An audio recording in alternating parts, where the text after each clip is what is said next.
meaning that if some people get bumped out for some reason, we'll fix these hiccups as we go through them, but we're pretty confident we should have a pretty smooth meeting tonight. What we'll do is for those applicants who are joining us for this evening, they've been allowed to begin the meeting as an attendee.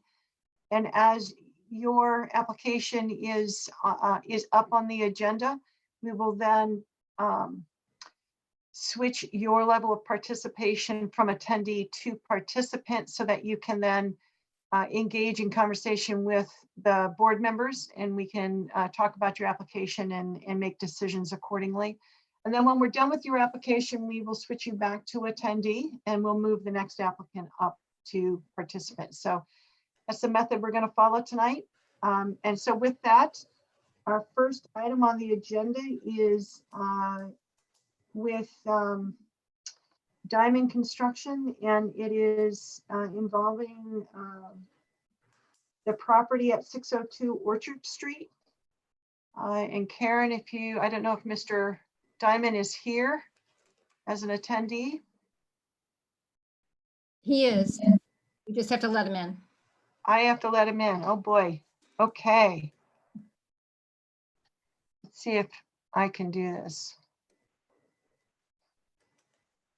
Okay, attendees. Hang in there, Mr. Diamond. I've got you. Allow to talk.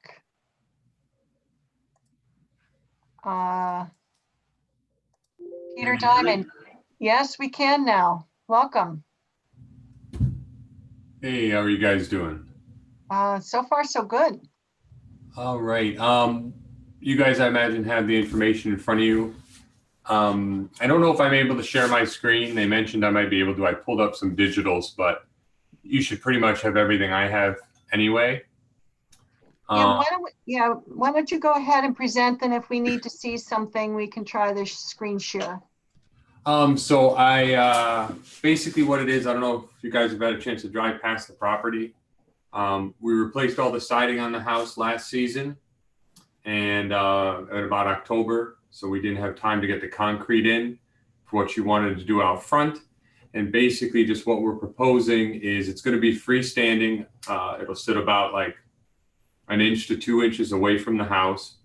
And it's going to be just a 10 by 20 stampcrete pad with a pergola built on top of it. I included a concept image in my packet. And then I included a couple different drawings, kind of like a side view and a front view. It's going to be really simple. It's going to be pressure treated, and it's basically going to be 6 posts coming up out of the concrete. And then it's going to have, just like a pergola structure roof, but it's not really a roof. It's just 2 by 10s with decorative ends crossing across. So it's like a front porch, but it's a pergola. And there's like an image of one sitting in like a field, which is kind of like a color rendering. I don't have any the 3D software. And then there's a drawing with like a 3D image of the house looking at it from the side. And then there's a straight on view from the front that's not 3D. And it's gonna roughly replace where can you still hear me? Yes, yes, go right ahead. I think Karen's going to try to show. Yeah. There we go. Yeah, so looking at it from the front, you can kind of see on the roof there, it'll have 2 by 10s will be the main structure of it going across. There's really nothing between them, like a pergola. It's kind of hard to describe a pergola other than pergola. And then it would have decorative ends. And then you just put crisscrossing members across the top to provide a little bit of stability and a little more decorative look. And yeah, that's really all it is. Not a dramatic amount to it. It's just if you've driven past the space, you definitely can tell that it needs something out there in front of it. And so the stampcrete's going to be roughly about 12 inches. So she'll be able to step down onto it from the house and then ideally take 1 step onto the ground. and there'll just be like a finished space out front. It won't shield from rain, but it provides, shade and a lot of good curb appeal. Do you, when I look at the image pretty much from the side, I can't really tell if the pergola is going to be attached to the building. No, it's not going to be. We replaced the whole house with composite cedar shakes. And instead, if you were to attach to the house, you'd have to flash it in, which would create like a white line. If you scroll down a little bit more, there should be like a side view. Maybe at the bottom. Yeah, I included it in my mailed-in packet. I didn't get Yeah, that with it. I'm sorry.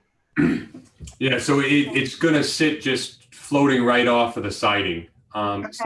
Since it doesn't have like a roof that's going to shed any water, we thought, why create the complication of creating a stress point within the siding where water is going to run down and then hit it, and then we have to flash it away. It's going to be all supported from the concrete footings underneath it. It's just basically going to be sitting right up against the house, but it is not connected to it. Okay. Board members, does anybody have a question for Mr. Diamond? Joanne? I was wondering, what was the dimension of the original porch from the face of the building out to the edge of the eave? So according to the original survey, it said it was about 7 by 20, but in reality, it wasn't square, and it was about a little less than 7 on one corner and a little over 8.5 on the other. So I kind of just went with a uniform 10 by 20 shape so we could have even spacing and make everything symmetrical. The front of the house, if I recall, is about 21 inches wide. I mean, it's 20.3. So making it 20 feet wide means it's going to end just shy of the corner trim pieces, which would fit in nicely. And then coming out about 10 feet, kind of in front of where it was some kind of space that it had kind of killed the grass and things along those lines. I'd spoken with Mrs. Baxter, I think's in the audience, and she said if you guys weren't comfortable with that depth, we can shrink it down to be something more like the 7.5 or 8 feet that it originally was. That part isn't necessarily too critical, but just from a building standpoint, making 10 by 20 is a lot easier to line all of the materials up with, and it fits standard sizes of lumber, but that's not critical.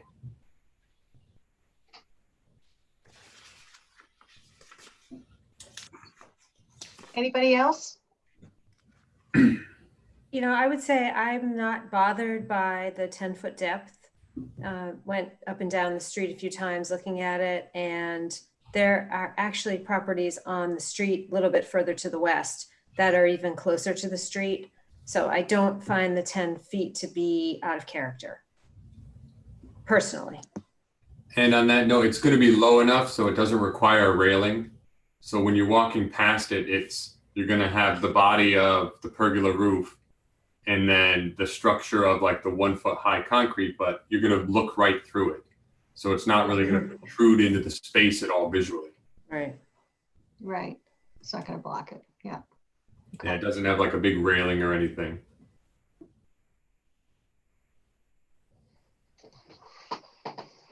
Any other questions? If not from the board members, then I'm going to recommend that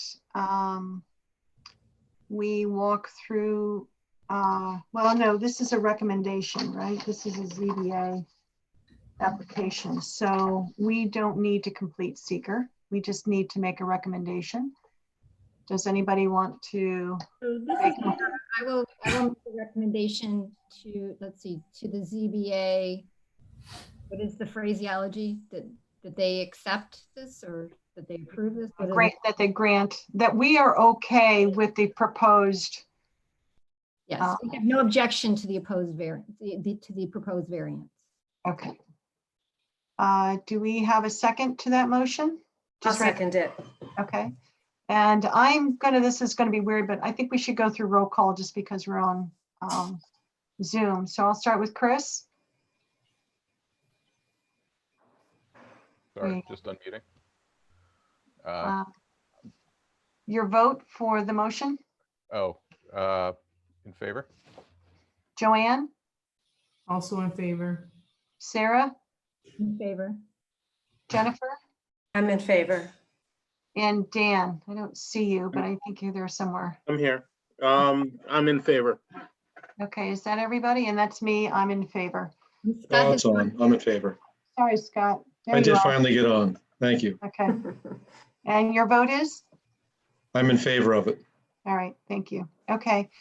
So, Mr. Diamond, that means that our recommendation is that we're in favor of your client's request for this variance of front yard setback. And your next step is simply to go before the ZBA and they will make their determination accordingly. All right, great. Thank you. Thank you very We'll be in much. touch with you about the next meeting. I'll follow up with you later in the week. Yeah, I'd spoken with the village office. I think they mentioned it's 2 Mondays from now. On the Correct. 18th. Yep, I'll follow up with you. This is Karen that you spoke with. That's on May 18th, and we can follow up more on that. All right, wonderful. Thank you. And I'm all set. I'm able to just check out of the meeting now, correct? Absolutely. Yeah. All right, have a wonderful evening. Thank you, you too. Okay, so the next item on the agenda is Millstone, I think I'm saying that right, Millstone Development. With respect to the Genesee Street property, 547 East Genesee Street. Karen, do you want me to let in? Matt Neparello, probably, let's start there. Okay. Hey, Jane, one quick thing just for voting purposes. I think that Chris and Scott technically aren't voting members, just if we were to make a vote on. Yeah, that's a good their point. application. Just not a big deal, but. Chuck White, Devin, Gordon, John, Mark, I don't really see, oh, there's Matt. Hi, Matt. Okay. Matt, I gave you permission to talk. Can you, are you there?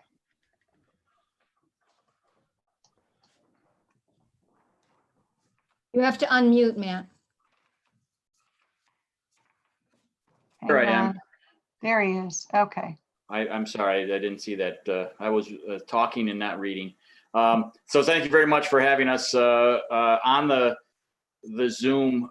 We also have the Oops. developer, Devin Delpaz, so he is available to chat, Attorney Paul Curtin, and our engineer, my design engineer, Christian Hill. So we're all sitting in our quarantine locations and, looking forward to keeping this process moving forward. I'm at your whims. I do have a PowerPoint that I shared with Karen, or I can, if the technology works, can take over the screen and kind of go through things, or, we're Yeah, at if you your, want to go ahead, that's why I stopped sharing the screen. You should be able to do it, but I have the file as a backup if needed. all right, let me see. I see the green button. Let me give it a shot here.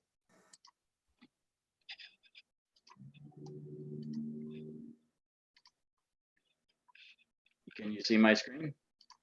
Yep, we can see it.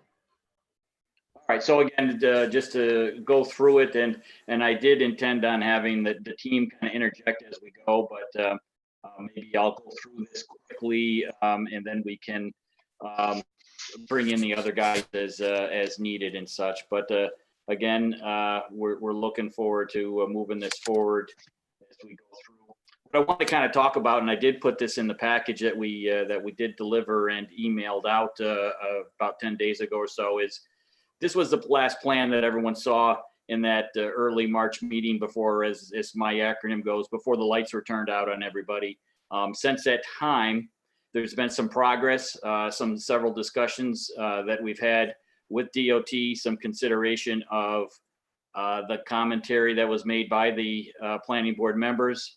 And as well, the grocery tenant has opened a new store recently and has changed the footprint, albeit the size is essentially the same. So the next side is the proposed plan, the changes. I got some fly-ins here that we've kind of created. The first change is location of our main entry. We've slid that to the west. It better aligns with Tracy's Lumber. DOT has, a potential long range, maybe never thought of improving the overall village traffic flow with a cut through from Salt Springs to this location. So they felt a signal on the west is better than where we had it previously located. This also allows us, we got a right in, right out over by the Bob Hall's place. But this also allows us a shared cross access with Circle K. DOT would, like to share that commercial access, especially gives them the access off the signal for improvement. Gordon can talk about that in a minute. One big change that we've worked with is the rotation. The front of the store now is facing to the east, so it's a 90-degree rotation. As well, you'll see if we looked at that previous plan, the building is more of a square. It's a box configuration. The tenant has requested they opened a new store, and internally their flow and how their operations work, they like this better. So they requested that change in the last, in the time from March until this point forward. That as well allows us, and if I can get into, I got a pointer that it'll allow me to use, where I can highlight it. I think this is pointer. No, I don't want subtitles. Sorry, escape. Let me start that from that slide. But it allows us some pretty big landscaping areas off of the front.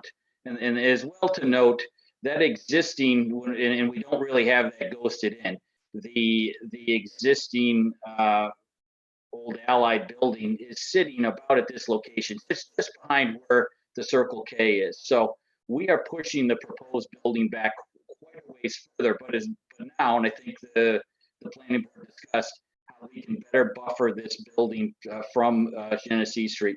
That building sits approximately 500 feet off of Genesee Street itself. So I mean, you think about that, that's a football field plus almost another. So it's back. We have the ability to buffer that. The consistency with the streetscape is the small shop or the small building would be in consistent nature with what we have here. So I gotta go back to my fly-throughs. So the points of clarification, I know we've been through this over and over. Beside that change is, I know we wanted to talk a little bit more about traffic. We wanted to get some clarification on some of the stormwater pieces per the GHD comments. We never really got a chance to talk about how our program fits with the comprehensive plan. And then there was some other questions on environmental pieces that we want to go through. So on traffic aspects, and I guess if it's okay, I will fumble through what Gordon and Devin have done. But the essence of it is since March, there's been some very good progress in talking with the regional office. There was a sit-down meeting before, again, the lights were turned off, and sat down with Jeff Deep and Betsy Parmalee of the region and had some very progressive and good discussions. And the end result of that, these points are proposed mitigation. And in the package that I sent to you, DOT kind of did a full analysis of our TIS. And at the end of that, they essentially signed a mitigation agreement, not an agreement, but what they would like us to do. That included a new signal we talked about that it aligns with Tracy Lumber and has shared access with Circle K. Some optimization of the signal timings from our signal to the 257 Route 5 signal so that the flow will work appropriately. And then the last piece is a widening of Route 5. This is similar to the previous application on this same site with a two-way left turn lane, the acronym, the twiddle lane, from Fayetteville Square to our proposed development signal. We've had some recent discussions with DOT. Again, there's been some ongoing dialogue as recently as 10 o'clock. Gordon heard back from DOT, and they indicated that a phased approach with regards to the widening of Route 5 would be deemed acceptable, meaning we can get construction started, we can get the store even open, and within a 12-month period, make that widening occur. So when you look at that, and I can zoom into it, and we can see what that looks like. This is Fayetteville Square here to the west of us. This is the proposed signal, Circle K, the new Honda dealership, Tracy Lumber driveway. But that opposing left turn lane, or the twiddle lane, would exist now from essentially Fayetteville Square up until a point where we can get a dedicated left signal light here. So some of that geometry has to work out. But this essentially provides what DOT is asking for, was asked for before. You know, in the meeting room and listening to some of the other comments, is there room to do that? And you can see on this aerial, this is the sidewalk on the north side. This is the sidewalk on the south side. Plus or minus, that's the limit of the right of way. So this white line is the limit of that widening, and that gives us a configuration of 12, 12, and 12, meaning a 12-foot eastbound lane, a 12-foot opposing twiddle lane, and a 12-foot westbound lane. So we believe that's appropriate, and we can make that work. Stormwater wise, and I have Christian on board who's been working on this. The main essence of the stormwater piece from the GHD comments was, even though we showed a water quality basin in that we'll call it a preliminary study, one of their major pieces is you still have to provide what is deemed as pre-treatment prior to getting into the bioretention, so the bioretention doesn't get clogged and it has some longevity. Well, we have, and I'll start kind of backwards from the west to the east. The proposed pre-treatment, again, we're going to have a grass line swale collection system to go into a pre-treatment basin, and then a kind of an overfill into the bioretention. From the bioretention, it would then spill over into the 100-year stormwater management piece to do the 100-year mitigation, and then it release down out of here. For the piece from the major portion of the parking, we would do a collection system, pipe collection, discharge that into, again, a pre-treatment basin itself. The pre-treatment basin then will drain into the bioretention at this location. For the assisted living center, we've got two pieces, and again, how we've worked the grade is half of this is going to kind of really push to the south. We have a pre-treatment basin here, and drain that back into, again, almost a double pre-treatment into this basin, and that will drain into the bioretention.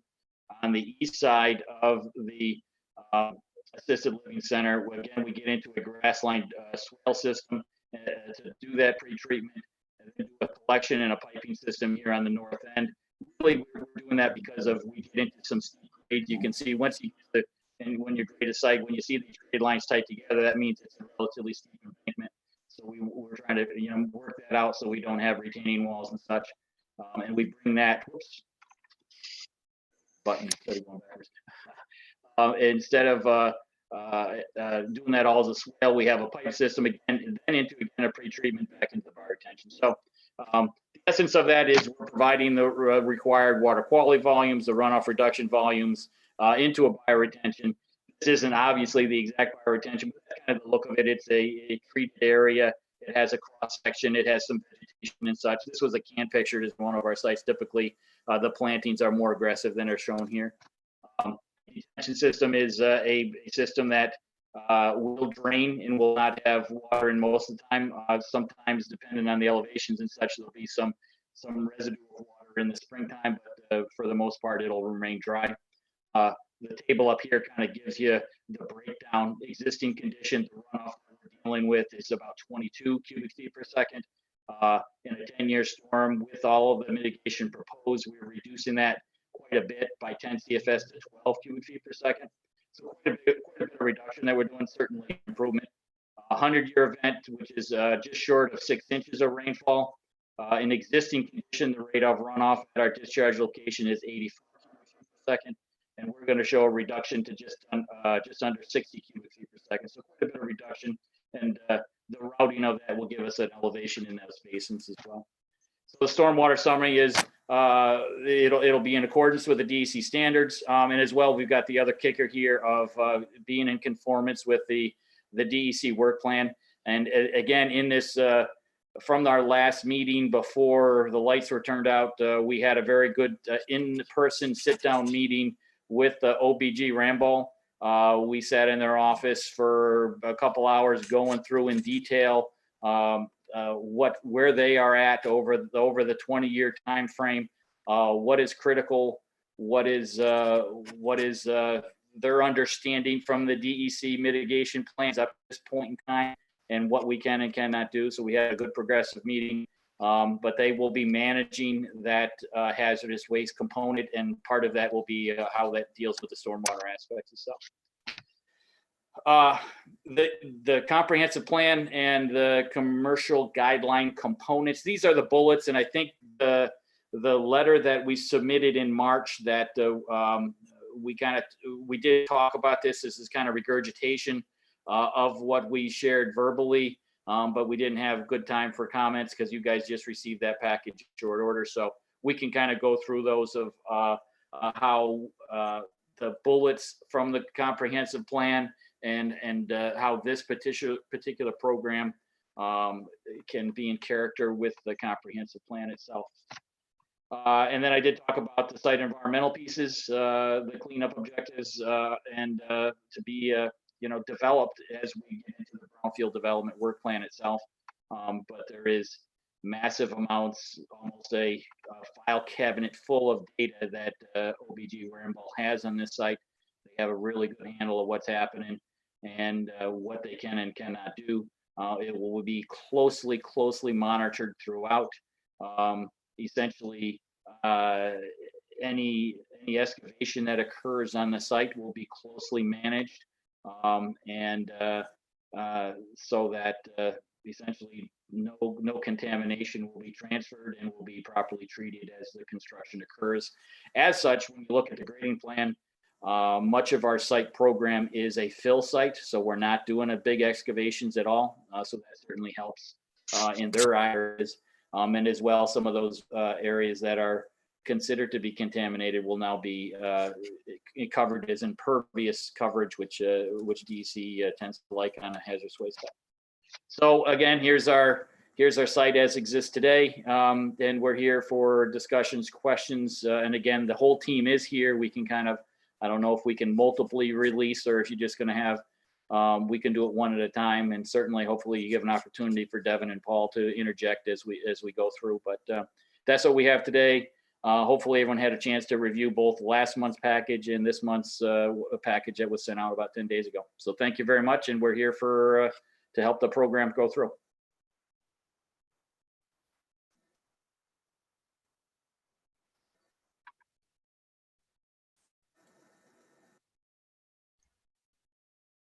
Thanks, Matt.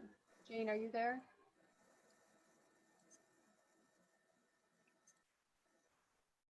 Sorry, guys. I was over here talking to myself. You know how it goes when you have your mute on and you don't realize it. So thank you very much. I appreciate that presentation. I was going to move Chuck White and John Putnam in as panelists so that they can engage in the conversation with us. And then, of course, as others may need to speak, I can allow them to speak. But let me just go ahead and take care of Chuck and John. So Chuck White, you should be a panelist now, and John, let's get you there. Okay, I've never had such power. All right, John, you're a panelist as well.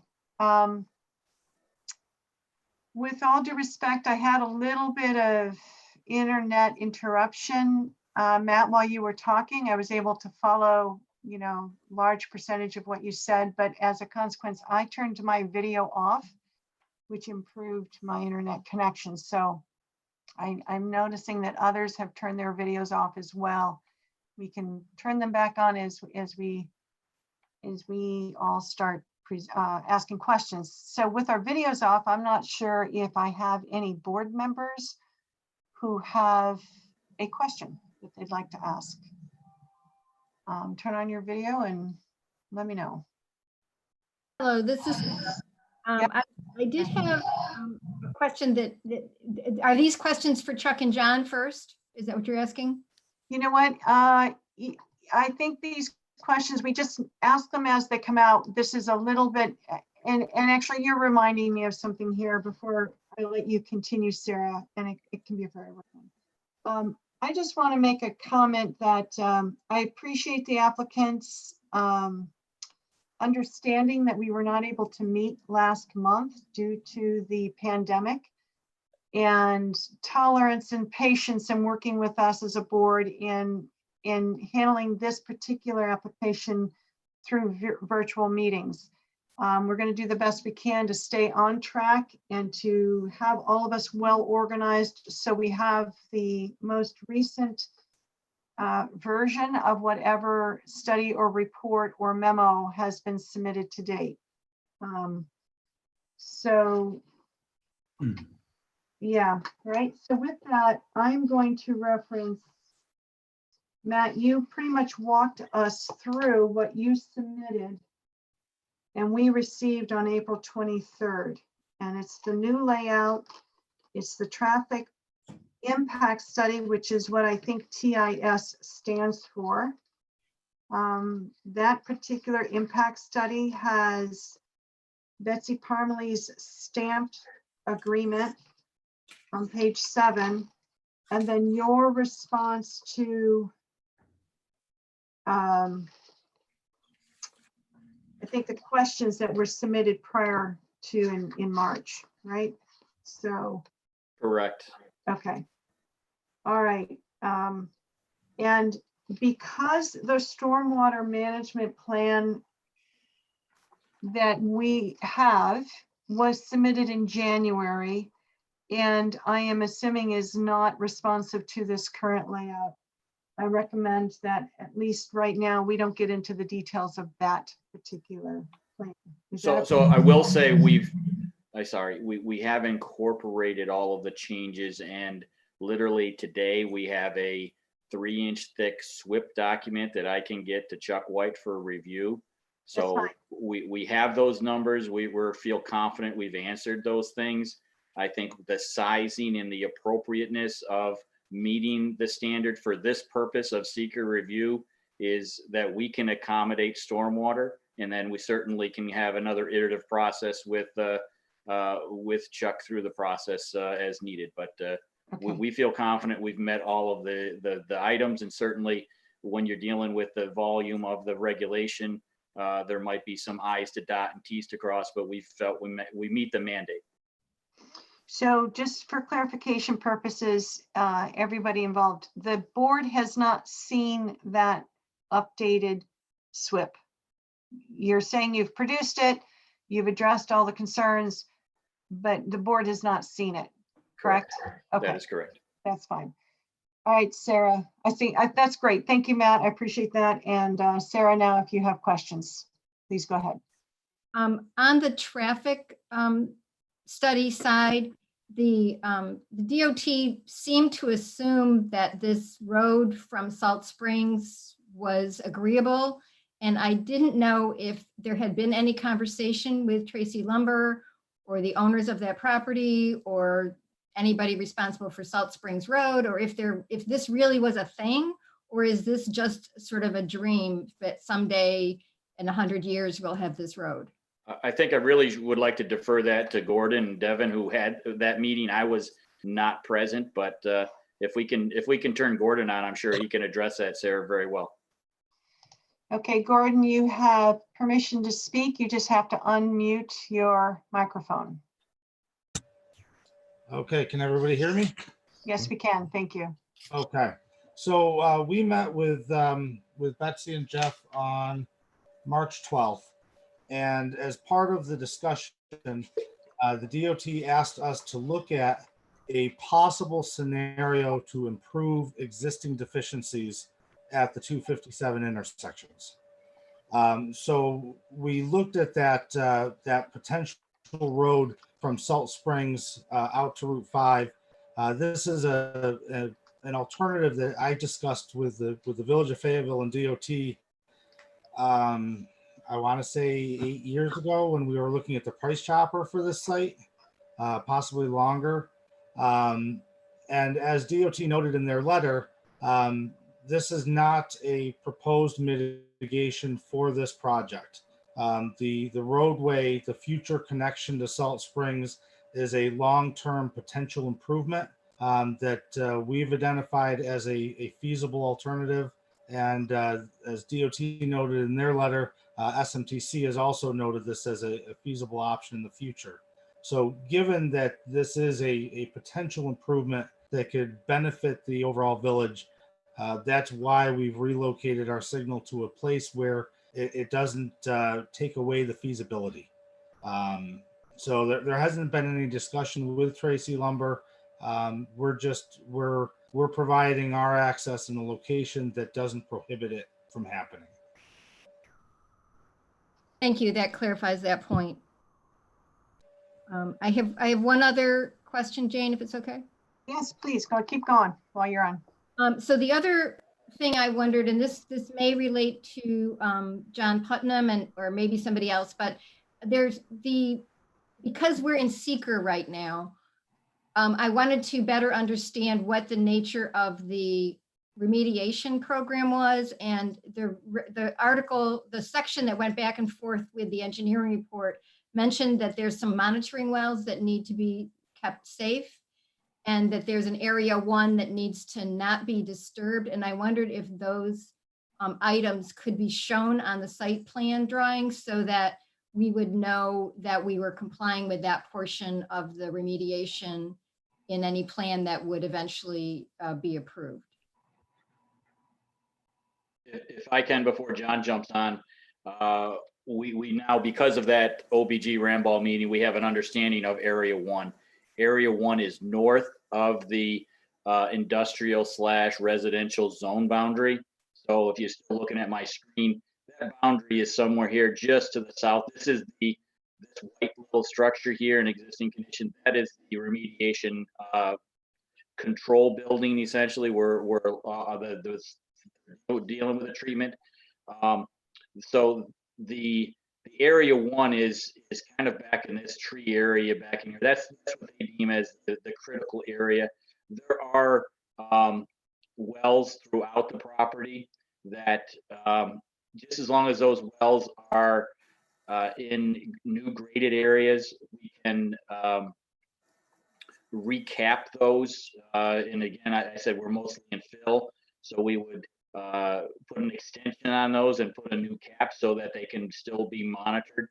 If and we need to verify with Ramball OBG if there is a monitoring well that is critical to the operation that falls underneath the proposed building, we would do a well relocation, and it might be a 2-for-1 deal so they can still continue to monitor. But in our preliminary discussions with the OBG Ramball, we can provide all of the data analysis that they would need to continue forward with this building program.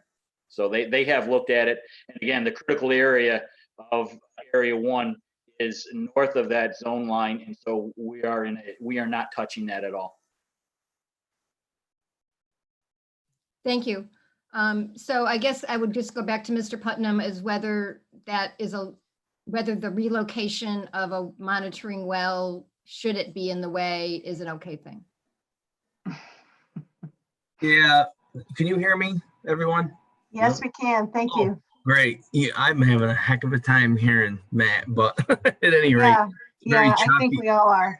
Very choppy, but yeah, I'm getting bits and pieces, but yes, Sarah, in general, yeah, I'm glad to hear that, Matt, you talked with O'Brien and Gear and Ramball about, the project and, what needs to be maintained out there and monitored, and that's important. And I took note of that in the resubmittal package, and I guess it should be, close coordination moving forward between the developer and O'Brien and Gear and DEC on what, how this development rolls out and what needs to be changed, if anything. So them are good points. I just think we just need to work together as we move forward on that to see if there's any impacts to the existing engineering controls that are out there. And if there is, we'll have to mitigate that, through O'Brien and Gear and the developer and DEC. But yeah, in general, yeah, I'm going to agree with Matt's approach and what he said. Absolutely. For as much as we could understand and hear, right, John? Yeah, exactly. Yeah, I know. Yeah, and I mean that sincerely, because I know Matt's, it's not Matt's fault, but sometimes the internet connection is very, very choppy. And I think I caught only 50% of what was said. I got the general understanding of it, but. Yes. What I just found out is as I move the mouse, it gets choppy. So I got to get the Italian out of my right hand and just talk without it. Okay, that was far more clear, Matt. That was very good. I will make a comment on the heels of Sarah's question, and I feel that of all of the materials that have been provided to us to date regarding this proposal, we have no materials regarding the remediation effort. I know that it's been accomplished to some degree. I recognize this is a perpetual continued management site. And I trust that those who got together to discuss all the issues did it, very professionally, but that doesn't serve the record for the planning board. We need some materials. If we are going to make a secret decision, I need to have something to make that decision with. I have nothing with respect to this brownfield site. So when it comes to the environmental matters, it's a big red flag right now. So that's my only comment right now in that regard. Does any other planning board member have a question or an issue they'd like to raise? Hey, Jane, this is Scott. I have one related to traffic. Can you guys hear me? Yes, go ahead, Scott. So looking at, this might have been, maybe I missed something in this report, but in the traffic impact study, section 4.2, comparable rates to accepted values, it appears the intersections in this area, 3 of the 4 are above the acceptable rates for accidents. 2 of them significantly. If you were to add that intersection, how does that affect these intersections? Has that already been done? Well, we don't, can everyone hear me? Yes. We don't, it's impossible to predict exactly what adding a signal will do to the traffic generation or traffic accident patterns. However, I will say that adding the two-way center left turn lane will certainly improve or reduce the accident patterns through this corridor. The addition of our signal will be coordinated with the 257 signals, so that will help with progression of traffic through the corridor. Ultimately, a long-term improvement to reduce some of the congestion at the 257 intersections is needed, but we're not going to significantly exacerbate that. DOT hasn't expressed any feedback on concerns with increasing accident patterns. I see at 257, we are more than 2 times their acceptable rates. So I'd like to see how this improves that. Yeah, I mean, the primary accident type at the 257 intersection is, I believe, rear end accidents. I'm just looking for my data here. Oh, and you're right. And that's based on congestion. You're right. Yeah, it's. I'd like to see something that proves that this improves the situation there. Well, I mean, there's nothing that we can provide that proves it. An accident history analysis after the development's in, you can see a change in pattern, but without history, we can't confirm that. Our signal will be coordinated so that westbound traffic, as they depart our signal, will arrive on green at the 257 signal, so it'll help the progression. So it should reduce the westbound rear end accidents. But again, we can't. There's nothing I can say to hardcore prove that. There's no analysis. All right, thank you.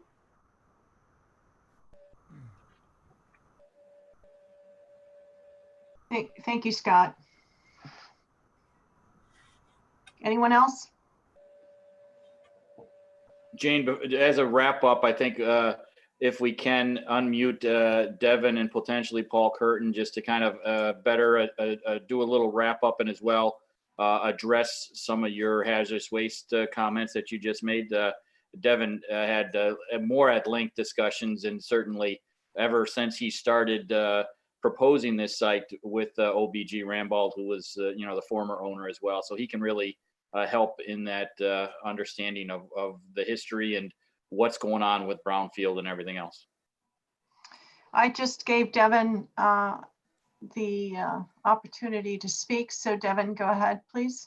Thank you. Can everybody hear me? Yes, yes, Great, we can. thanks. First of all, thank you all for having this Zoom planning board meeting. It's something that is new to all of us, and I appreciate your patience in learning the process and how it works, and doing this to kind of keep things moving along. They can be challenging for sure, but certainly appreciate it. The environmental situation on the property, obviously it's a long-term cleanup. It's been going on for a long time. It was in under an order of consent by the DEC, many years ago, and has fallen below the consent levels of cleanup due to the active treatment that had been ongoing with that little building in the back right that you see kind of in the woods by itself that kind of sticks out like it's lit up. That's been ongoing, and has been reducing the levels. I don't believe there are any monitoring wells per se under the building. They did do test borings and samples under the building, and we're pleased that I believe there wasn't any contamination under the building, which was better than what they had frankly expected. The whole environmental package, if you'll recall, this site on its last go around as an apartment project through seeker, and a environmental impact statement being prepared for it for that zone change. That information was not provided at that time. The final environmental impact statement was accepted by the village, in the record and what have you. So keep in mind that DEC has jurisdiction on the environmental condition of this site as far as the contamination and the treatment thereof. So with respect, and in all due respect, to the planning board's comment about, the question of the environmental condition, existing environmental condition of the site, that's a DEC matter and will be addressed through the DEC. And it's done through a very rigorous and exact brownfield cleanup agreement and remedial action work plan, which has to be followed. It's monitored, it's tested throughout, and at the completion thereof, they're awarded a certificate of completion or compliance, which indicates that the work has been completed to the standards that were agreed to, and DEC's and acceptance of those standards, and clean, the cleaning of the site, and it can be, it's basically put back into service. So that's the goal of the program, is in essence a voluntary cleanup of a contaminated site, which is exactly what we have here. So everything that we will be doing is to improve the existing condition of the site. So you're already creating a mitigation to remediate something that's already had been a problem and has been over time getting better as frankly most all environmental situations do with time and oxygen in this case. A couple other points. The relocation of the traffic signal was something that we talked about in person with the DOT, and it was they actually asked Gordon, our traffic engineer, to really kind of do a study on their behalf at our expense, frankly, to look at 257 and that area down there and give them some suggestions on things that could be done to help improve that area. And it was done as a, hey, can you guys help us out type thing, which we did. And it's not something that's part of this project, nor is the cross connection to Salt Springs Road, as they pointed out numerous times, but they did want to, based on previous discussions with kind of an overall look at that 257 intersection and Salt Springs, a solution could be to go through the Tracy Lumber property, and by aligning that traffic signal to where we have moved it, enables that to occur down the road at some other date, which they said again was not part of this project, nor could they ask for that in relation to this project, which of course I was pleased to see and hear. The Circle K, by putting that light next to the Circle K, it actually alleviates a couple of things. It gives the folks leaving Circle K an opportunity to make left turns out safely by going to the light. Conversely, they would like us to see if we can get Circle K to close their eastern curb cut, and the center turn lane, to review what Mr. Dumas was asking about. The center turn lane does alleviate a lot of issues with respect to accidents in that corridor, which are primarily, the Circle K for one. I think the daycare center might be another one. It was hard to pin down. Gordon took a look at the different accidents that were in that area, and unfortunately they don't put a specific point in most of those accidents that are recorded. So he did his best to, to kind of answer some of the questions DOT had with respect to that. But back to the overall plan, in speaking kind of offline with the chairman, frankly, there were some elements in the previous layouts that weren't helping soften the overall redevelopment of this site and taking a more proactive, progressive approach to developing this. So we rotated the building and parking orientation specifically based on those discussions, and we're able to create a significant landscape buffer between East Genesee Street and the grocery store parking areas. And furthermore, it just basically broke things up better. It circulates better, it's safer. And one thing I might have missed it, but we discussed bike ped access to this site. And right now you'll see at the east right in, right out entrance, there is a wide gray line on the right side that Matt's pointing out right there. That is right now scheduled to be, or was slated to be, a sidewalk, which would be widened or could be widened. Obviously, we would be discussing this during the site plan process, but to provide bike ped access with bike racks down in either that area or further back, yep, right there, to give bike racks for bikers to stop and go shopping and what have you, and then leave safely, in a predominantly protected way on the main entrance corridor there, if they're traveling, on Genesee Street.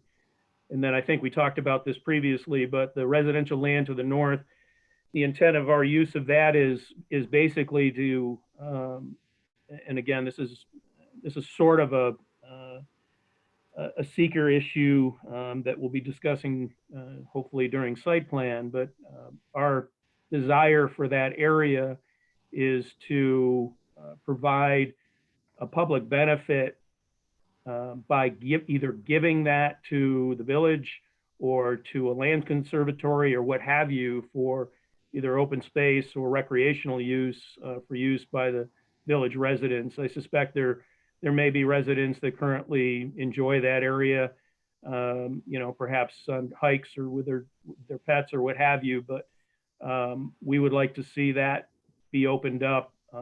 You could put bike trails back there. You can do, frankly, anything you want. But we thought that would be a good public benefit from this project for the village, and protect that area as well for, against future development. And I think be a good addition to the project and perhaps a draw for the project for people that would like to recreate, even if they're, putting their bikes on carriers, bringing it over there, or just parking over there and walking into, the lands to the north and utilizing those. So those are just some of the items that we kind of talked about. The character currently of this area is, this is a commercial strip. It's in the design guidelines as such. I believe it's called the East End. The buildings in this area are larger. You got the post office on one side. You got obviously Tracy Lumber, the car dealership, et cetera, that are larger commercial facilities. You got Circle K there. You've got the Hall Accounting Office right in front of our site that we kind of straddle. You've got daycare, and then you get into the commercial areas further to the west.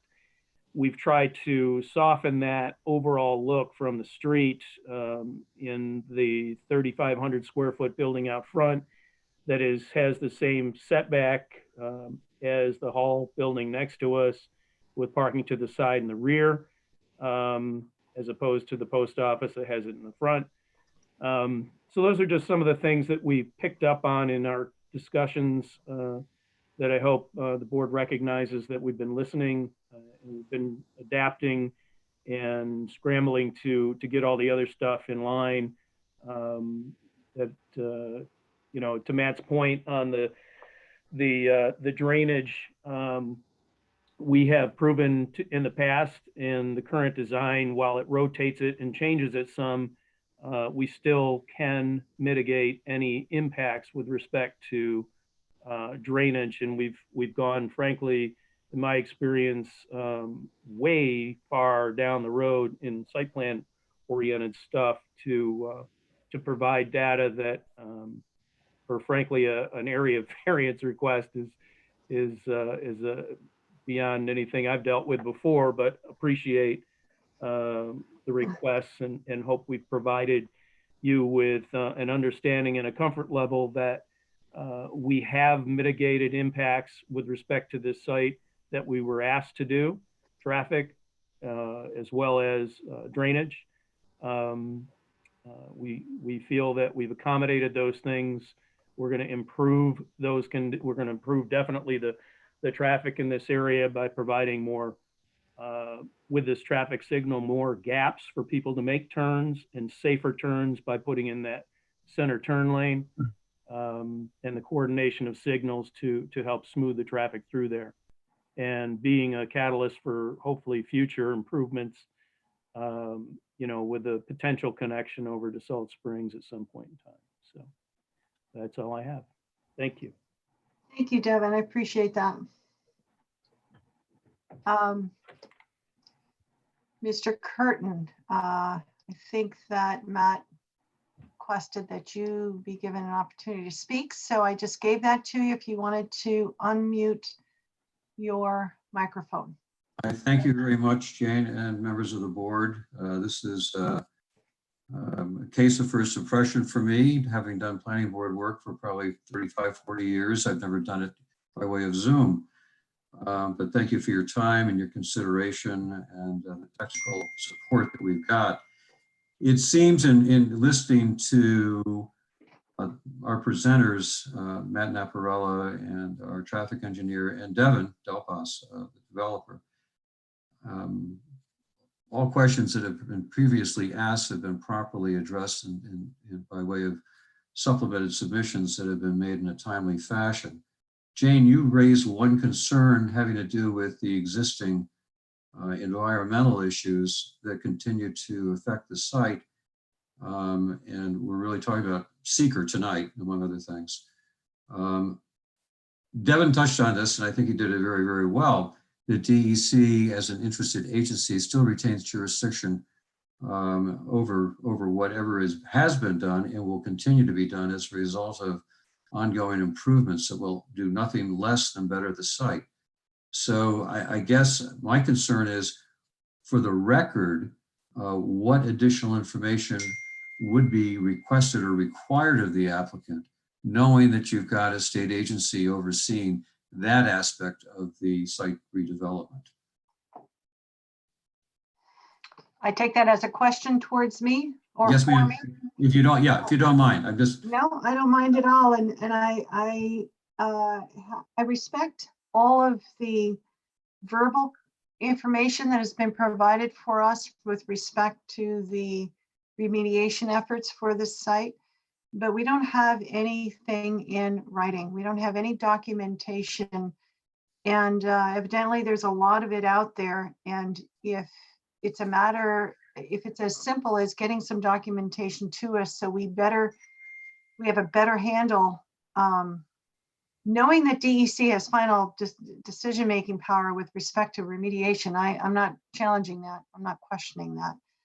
But this comment of mine came on the heels of Sarah asking a very relevant question. And it's one that is being asked at this time while we go through seeker review, because it is an important question to part two that we need to be confident in answering as a board in making our seeker decisions. So I recognize with all of the materials that have been provided to date, I really don't have anything with respect to the brownfield and remediation, unless I'm missing something. Maybe something was handed in, in 2019 and I am overlooking it. And if I am, please direct me to that and I would be happy to. Jane, I'm sorry. Jane, in our package that was for last month, there was probably, if it wasn't 50 pages, it was 40 of summations from O'Brien and Gear. Your March 9th package? I believe so. I'm looking on my other computer right now, but we had a package that was included that dealt with the data collection and stuff that O'Brien and Gear has been doing over the course of time. I'm pulling, again, I got another computer, so I'm trying to look it up right now. Well, I see the lighting plan. So is it the OBG 2018 periodic review report? Is that what you're referencing? Yes, ma'am. Okay. Thank you for that reference, Matt.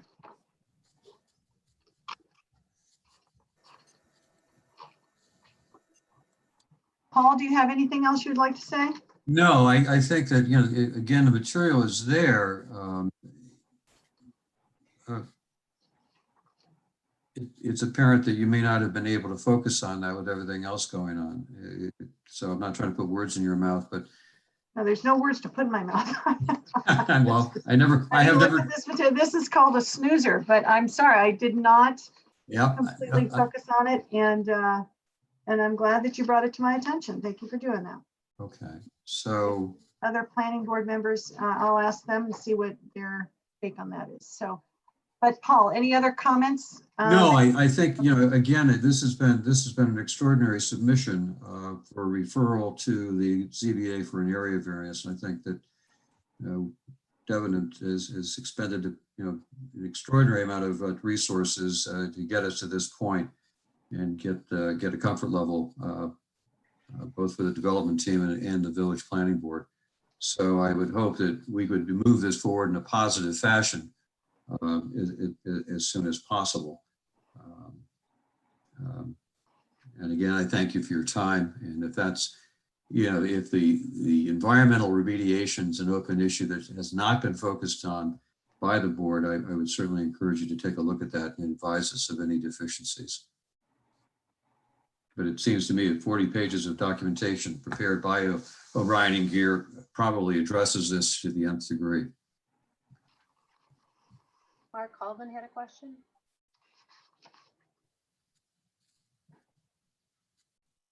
Was that Karen?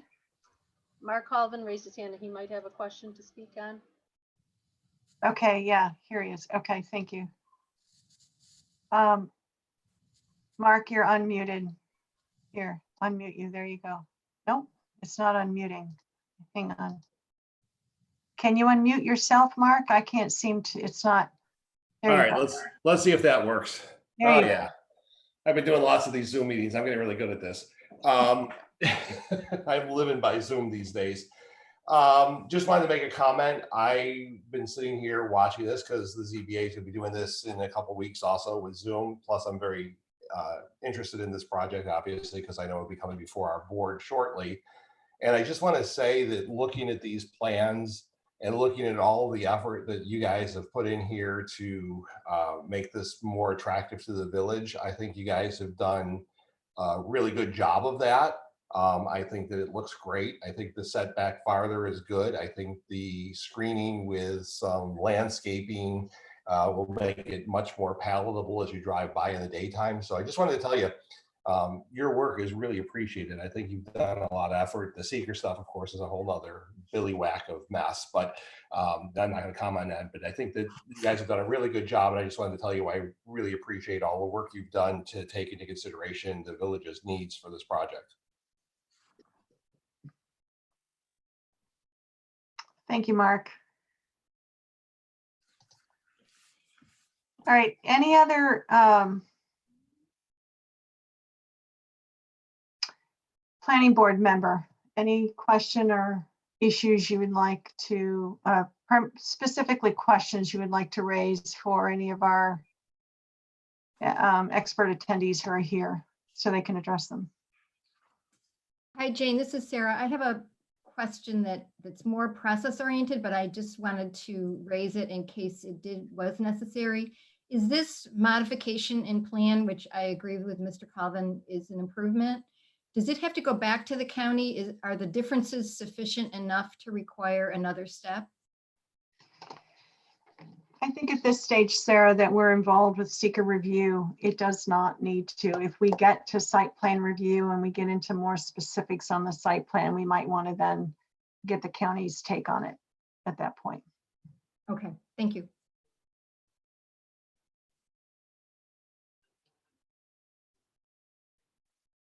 Anybody else? Mike Jones has a question. Mike, there you are. Go ahead, Mike.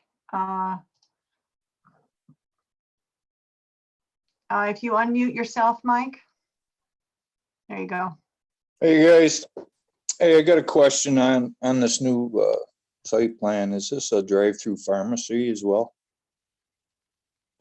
Or a drive-through on the south side of the building? Mike, this is Matt Aparella. So if you look at your screen, they are proposing right now a drive-through pharmacy element with regards to their store at this location right here. I believe that would also need a variance, correct? Mike, I don't believe so in an industrial zone.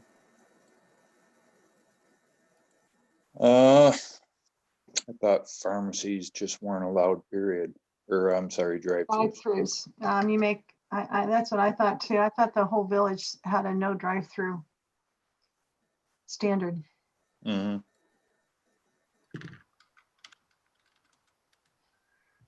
We'll double check on that, Mike. Thank you. I'm assuming if you do, that the applicant simply would include that in their Correct. ZBA application. Okay, And also we'd probably need to amend the variance application. yeah.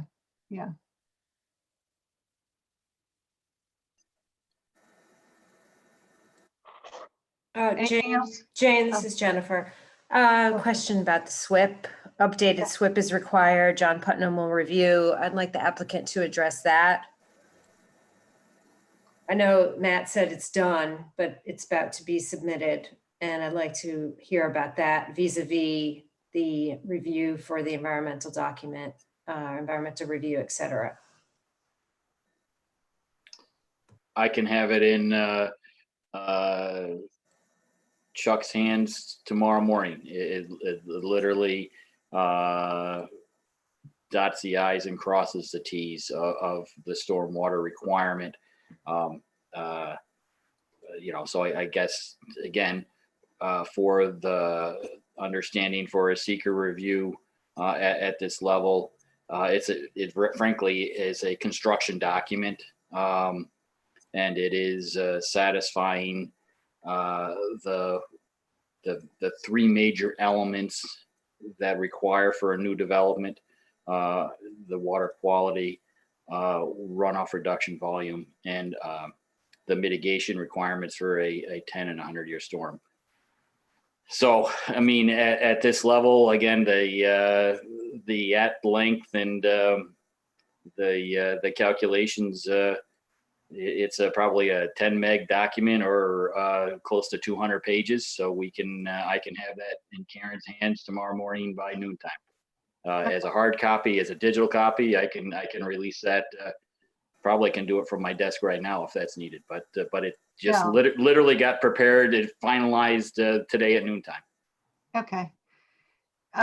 Matt, thank you. And tomorrow period would be fine time. It doesn't have to be by noon. It'll be done. Yeah, that's fine. And I do, Jennifer, do you have another question? No, I think that's all for now. Thanks, Matt, for clarifying that. I have a question for John Putnam. Yes. John, by any chance, did you take a look at the submission by O'Brien and Gear, stated March 27th? It was given to us March 27, 2019. It was given to us, or at least it was included in their packet of March. Yes, we did review that, and our comments were provided with our last review letter. Okay. Yep. And the applicant responded to all our comments regarding the environmental. Your VAT, so I've got a review letter dated February 19th.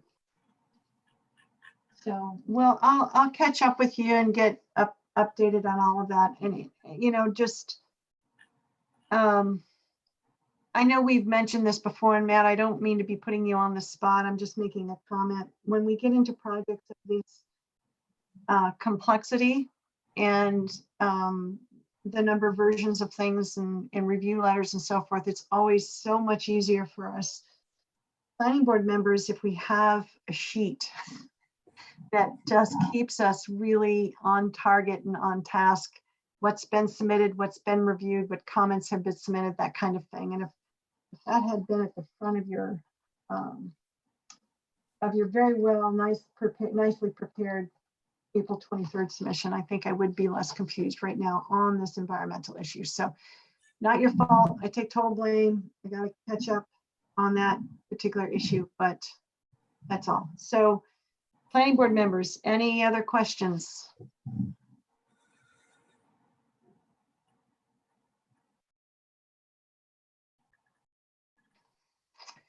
Okay, so with that,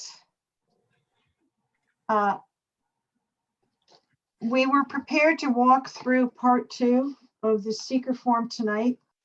I believe all of us took a hard look at it before we met tonight.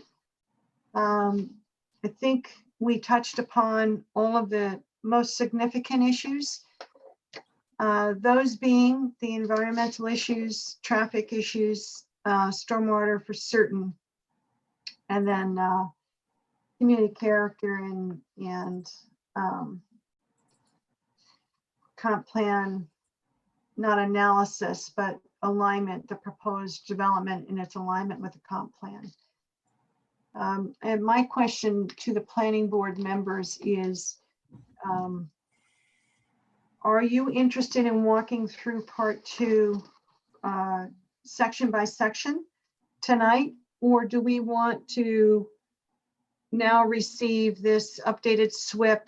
And I don't know if others like me overlooked the submission last month on the environmental issues and take some time to look at that, or would you rather walk through the part 2 tonight, knowing that we're going to get those anyway, and just have our own conversation on these sections in part 2 without reaching a final decision tonight, because we are waiting for the updated SWIP.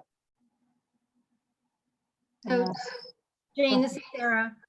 I think it could be valuable to walk through the tool, because there may be, when we get to a question, we may realize that there's other things we need the applicant to produce in order to be able to complete the form. Okay. If there's, so why don't we do that? And I will guide it. Planning board members, just make sure you have the part 2 in front of you. Karen, I don't know if you have it and can put it up on the screen so people can see it while we're doing this. Let me see, I can find it. Okay. I have it. I can pull it up in 1 second. Oh, perfect, thank you. So the first question, I'm not going to go through all the intro language here, but the first question, it's really not a question. These are areas of impact that are to be considered by the lead agency. And so the first area of impact is impact on land. And it is our decision on whether the proposed action may involve construction on or physical alteration of the land surface of the proposed site. And then there's a series of subtopics. I don't know how anybody ever answers no on this. So the question is whether it's going to be a no or small impact or a moderate to large impact. So I think it might be helpful if everybody unmutes and we just say yes or no together, because otherwise it's going to take a really long time to get through this form. Well, actually, I would, everybody unmute and I'll ask the question, who considers this to be a yes, that there will be just an answer of yes to this area, this topic area, impact on land? I'm a yes. Yes. Yes. I'm a yes. It's Jennifer. Yes. Yes. Okay. Any no's? Anything to discuss on that topic? If not, let's move to topic number 2, impact on geological features. The statement reads, the proposed action may result in the modification or destruction of or inhibit access to any unique or unusual landforms on the site, such as cliffs or dunes, fossils or caves. And I say no, there will not be a significant impact on geological features. I would agree. I agree. No. Okay. Item number 3, impacts on surface water. The proposed action may affect one or more wetlands or other surface water bodies such as streams, rivers, ponds, or lakes. I read very carefully through all the sub topics, and I resulted in a no, no impact on surface water. I agree. Agree. Agree. Agree. Okay, impact on groundwater. The proposed action may result in new or additional use of groundwater or may have the potential to introduce contaminants to groundwater or an aquifer. And I said, no, we don't have an aquifer, but what do others think? Well, I guess the question for me was whether during the construction process, there might be a release of contaminants, but that has to do with how well we believe the DEC is managing that. Yeah, it's more based on existing. It's not It's on the because of the ground. project, but during construction, something might happen. This is not, I didn't read this as construction. I read this as the proposed action itself. So I would say no. In that case, I'd say no. Agree. I agree. Okay. Agree. Okay, so item number 5, impact on flooding. The proposed action may result in development on lands subject to flooding. I don't think this site is subject to flooding, so it's the majority of my subtopics were no, it's not a major impact. Agree.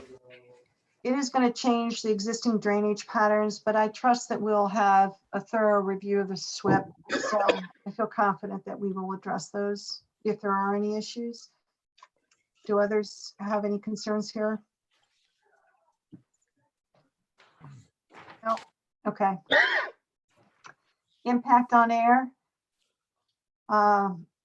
In short, I just said the proposed action may include a state regulated air emission source. I said no. I Agreed. okay. Agreed.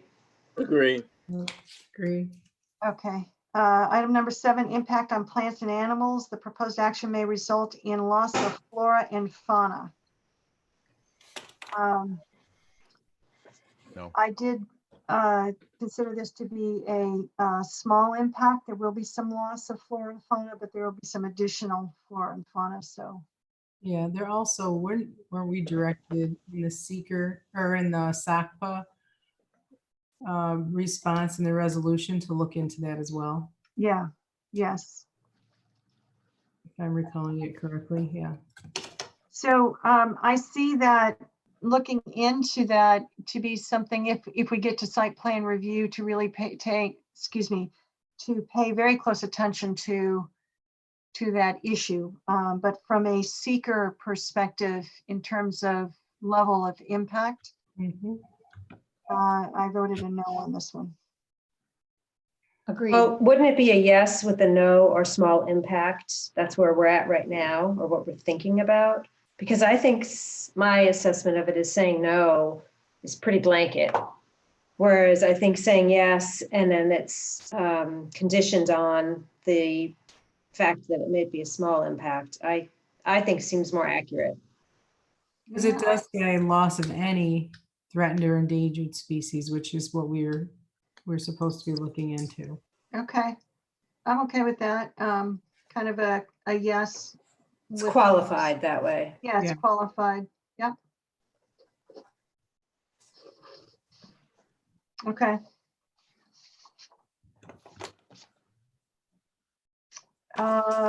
Item number, Jane, yes, go ahead. should we go through those sub questions when we're in that section, when it's a yes to? We can. Do you want me to just read through them? Or We all have them in front of us, if you want to just say the letter. letter A? Reduction population loss of individuals threatened or I endangered. think they did the endangered bat locations. Is this in it or out of it?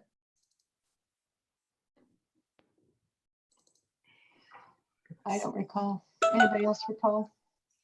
I can see Matt. Are you muted or unmuted? Where are you? Oh, He's muted. attendees. There Hang you go. on, Matt. I found it. I mean, for the most part, and I have to go back to the EAF. I don't have it in front of me right now, but pretty much all of upstate New York is either long-eared or brown bat, but it becomes regulated by tree cutting timeframes that the cuttings have to occur between October and April 1st. That's really the mitigation for the bat. I do not believe any other species were identified as endangered on the property. All right, so I would vote for saying small impact, and it would be remediatable by the time of the cutting. Okay. And that leads right into item number B. E is really more about the trees. A is more about the bats. Yeah, it's the northern long-eared bat in the part 1. Yeah.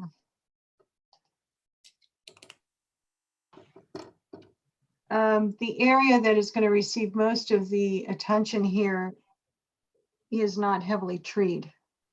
And the area that is heavily treed right now is not going to receive a ton of attention. So I would still consider it to be no or small impact. I'm fine with that. So item number C, the proposed action may cause reduction in population or loss of any special or any species of special concern or conservation need. No. No. So then D is the habitat of those species. I think that's no. That's a no. Proposed action may diminish the capacity of a registered national natural landmark. The answer is no. No. Proposed action may result in the removal of or ground disturbance in any portion of a designated significant natural community. No. Proposed action may substantially interfere with nesting, breeding, foraging, or overwintering habitat for the predominant species that occupy or use the project site. No. Probably not substantially. No, geese are gone. The proposed action requires the conversion of more than 10 acres of forest, grassland, or other regionally or locally important habitat. No. Proposed action involves use of herbicides and pesticides. I don't know. You guys going to use herbicides and pesticides when you're all done? I would say yes, everywhere, every place does. Yeah. It's commercial. So it in the regulation. Yeah. So I do think that this topic does, the proposed action may result in the loss of flora fauna with no to little impact, just as Jennifer had mentioned. Okay. Okay. All right, so then that takes us to item number 8, impact on agricultural resources. I don't see any agricultural resources on this property, so I said the proposed action may impact agricultural resources. No, it may not. I agree. Agreed. Agreed. All right, impact on aesthetic resources. The land use of the proposed action are obviously different from or are in sharp contrast to current land use patterns between the proposed project and a scenic or aesthetic resource. I think with the definition of this, that there's really not a scenic or aesthetic resource adjacent to this property. Yes, my answer was that based on the definition of aesthetic scenic resource, we don't have one near this property. This property will be visible publicly from the roadway, but that's not necessarily an aesthetic resource, so not as defined under this seeker form. So my response was no. What do others think? Agree. I would agree. Okay. Item number 10, impact on historic and archaeological resources. My answer is no. Agree. Okay. Well, it is in the it's adjacent to a historic district, but not, connected, if you want to say connected or adjacent in that manner, but Not connected to a historic district. no, I'm saying it's within our village. If you look at the part 1 of seeker, the historic district does register. So I'm just bringing that up. Yeah. Do we have to say yes? I mean, it's not contiguous to it. Right, it's not adjacent to the historic district. We have an historic district, but this property is not adjacent to it. Where is the line for the historic district? Is it at? It ends prior to the village hall. Okay. It's, so it's on the other side of an intersection. Because if you look at how it was answered in the part 1, it was answered yes. And it's the same question. Does the project site contain or is it substantially contiguous to a building, architectural site, or district. What, are you looking at the more recent part one, Joanne? Because they completed it, they updated it. Let's see if it has the date. It was in the package with everything else. Where is the date? Mine doesn't have a date. It was with the rest of it, so I'm assuming it is, and it has the eligible properties listed. What page are you on? I'm Do you on know? 13 of 13. 13 of 13? Mm-hmm. Oh, 13 of 13. I just want to try to keep looking back to make sure we're consistent. Yeah.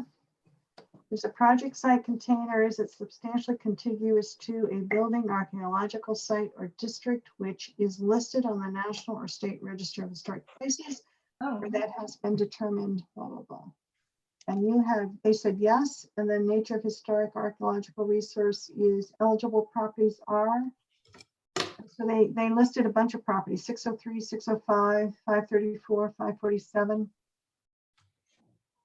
Because they're in the district. Are Probably. they all in the district? Okay. Yeah, so I guess then Joanne, thank you for cross-referencing. I guess we should just say yes and then just say small impact. So if I may, when you go on the Chris site for archaeology, it has what I call the gray bubbles. And essentially what that does is it gets you down into the weeds. So, obviously there are areas within Fayetteville and the gray bubbles are a 5-mile radius. So we're within 5 miles of what Karen was talking about, but we're not directly adjacent. So what Joanne's talking about on page 13 is how we have to answer the EAF part 1, and then here on question 10, then we're getting into a little more detail. Are we directly adjacent? So that's the answer to the questions of how you have to prepare the part 1 compared to you guys digging into the part 2. Mm-hmm. Yeah, that's why I bring it up, Matt, just so that everybody's clear. And that later someone doesn't say, well, why was that a yes? We understand. Okay. Because we can answer no, just like we did the other question, to the detail. All right, so Joanne, you're suggesting we answer yes here and then run through the sub-questions. Let me look at the wording one more time. Whoever's running it, drop it down a little bit. Page 6 of 10. There you go. The proposed action may occur in, or adjacent to, a historic or archaeological resource. See, I think it's a no. So adjacent would be. Oh, you know what? Do we go ahead, Joanne? I was just looking at the question below to try to understand the pros actually make substantially contiguous. Joanne, which document are you saying that this was stated as yes on before? That's where I'm getting a bit confused. Speaker part 1, just the part 1 to this part 2.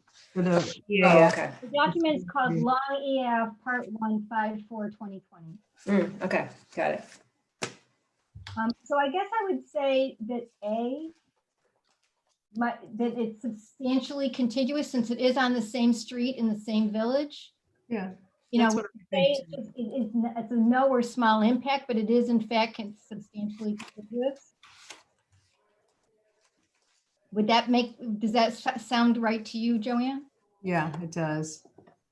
And then the other ones would be no. Right. I agree with that as well. That's how, at least I always treat things like this in my professional work.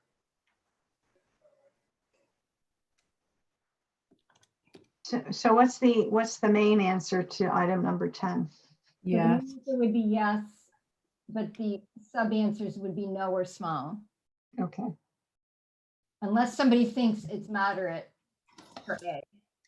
I mean, it's about a resource, right? And our village, in my mind, is our resource, and you need to pass by this in order to come into the village from outside the village. So it is relevant. I agree, and that's been my understanding of how the SHPO people and also the city landmark preservation people treat it in my dealings with them.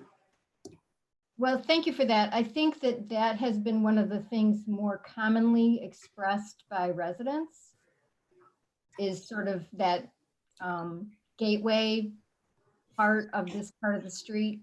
Right.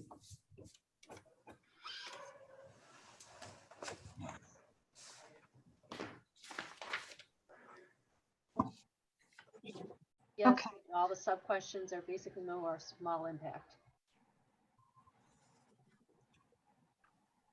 I guess the question is on A, if people want to say moderate.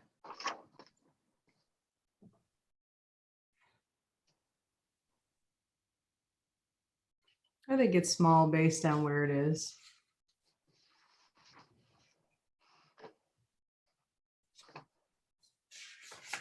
Okay.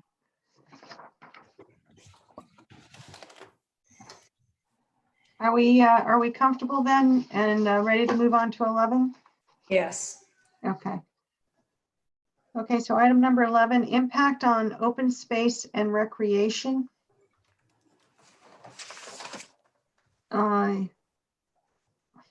No. I think I said no. I mean, it's open space itself, but it's privately owned and it's not been used as any kind of public recreation space in any way. What about recreation space around it? Yeah. I mean, there's a village park at the corner of the property. At the corner of the property? Yeah, but not in the property, but if you look on the map, what's the name? Was it Coulter? No, what? Trying to think of the name of the park. Oh, yeah, it is Coulter. It is Coulter. You're Yeah. in what side? Yeah, so right now there's no access to it from the property. And we're not really looking at anything else that's proposed in that wooded area, but I don't know if there's noise that we might hear. I don't, you know, I don't know what to expect with the loading docks and that sort of thing, but just looking at the areas around it that are recreation based, I think that's the only one and the closest one. I just bring it up for that reason, so people don't lose sight of it being there. Yeah, no, it is there. You're right. But I'm reading these questions again, and these questions really focused on permanent loss or impairment. Yeah. Right. So I don't see any permanent loss or impairment, but I do think this is an issue that needs to be well focused on if we get to site plan. Yeah. Okay. I agree with that approach. So what is no or yes? It's a no. Okay, item number 12. Impact on critical environmental areas. I don't know that we have any CEAs near. No, I think the closest one's in Manlius. So that's a no. Item number 13, impact on transportation. I found these sub-questions under 13 really interesting. So item number 13 reads, the proposed action may result in a change to existing transportation systems. The projected traffic increase may exceed capacity of existing road network. According to the traffic impact assessment, they will not exceed capacity. Item number B, the proposed action may result in the construction of paved parking area for 500 or more vehicles. I don't know what's magical about that number, but I don't believe the parking is up to 500. The proposed action will degrade existing transit access. No, it won't. The proposed action will degrade existing pedestrian or bicycle accommodations. No, it won't. The proposed action may alter the present pattern of movement of people or goods. And yes, it will. Yes, it may. So, you know, out of all those subtopics, only one is marked as a may. And the may, I think, is a moderate to large impact with a traffic signal and widening of Route 5. And in terms of pattern of movement, you know, just people choosing to pull in and out, turn left, turn right, that's a pattern of movement. And so it's that simple. So, however, now I'm just explaining my analysis here. One of the sub areas is identified as moderate to large. The others are not. But the one area, in my opinion, could result in the proposed action resulting in a change to the existing transportation systems. So it's a yes, I guess. That's how I see it as well. It's a yes and it's qualified. And it's not that it's not mitigatable or, you know, some fashion the impact is minimized, but it is an impact, right? Okay. Any other comments or discussion people want to have on that topic?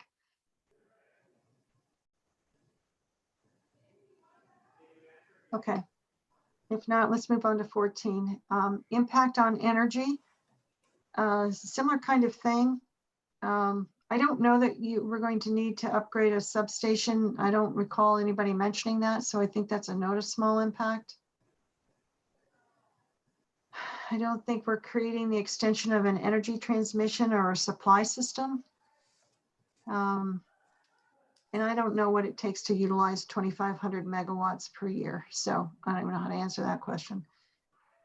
But item number D, the proposed action may involve heating and or cooling of more than 100,000 square feet of building area when completed. I think that's a yes. If I have my math right. So back to the main statement, the proposed action may cause an increase in the use of any form of energy. And I think, yes, it may, but it may be a note of small impact. Any comments? I don't know if this is the place to do that, but perhaps that would be a site plan issue about perhaps using some solar generation or other kinds of things to mitigate this area of environmental concern. Some renewable energy sources. 100,000 square feet of air conditioning is a lot. And there's going to be, if built as designed, there's going to be a lot of roof.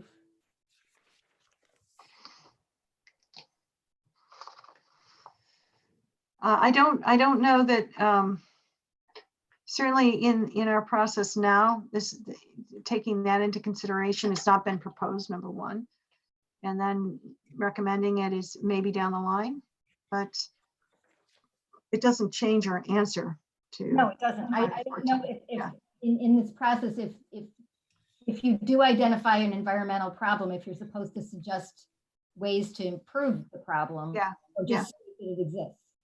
Yep.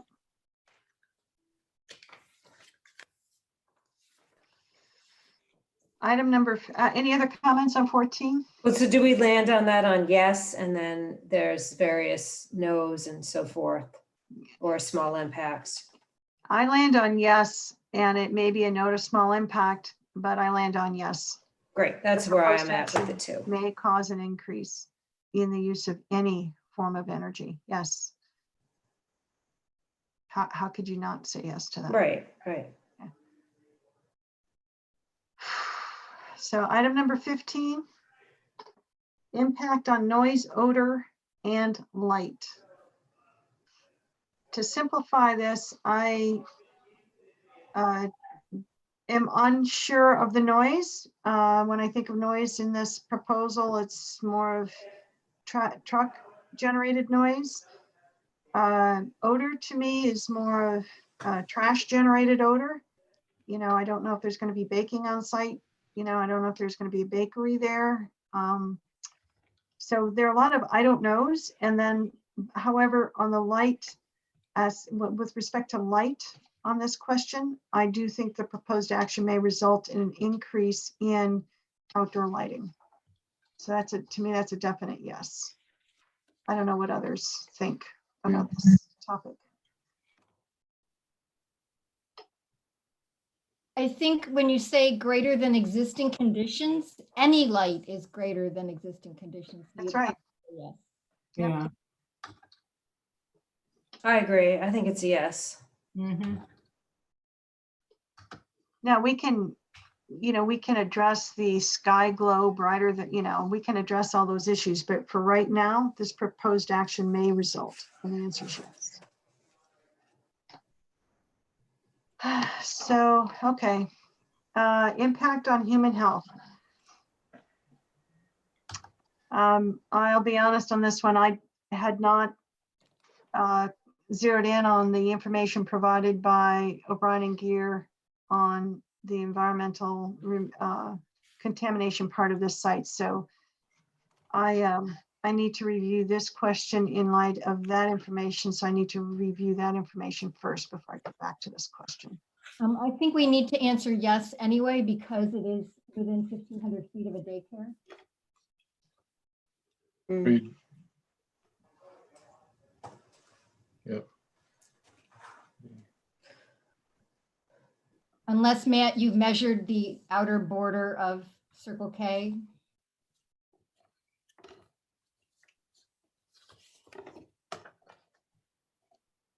I know that O'Brien Gear has test data both on the east neighbors over the course of time and along the west property owners. Whether it goes far south as Circle K, I can't answer that, but they have data points along the perimeter of the entire subject site. Yeah, I mean, one of the questions is site is undergoing remediation. Is it undergoing it now, or is it Well, just that's where we monitoring? are with the brownfield is the remediation portion.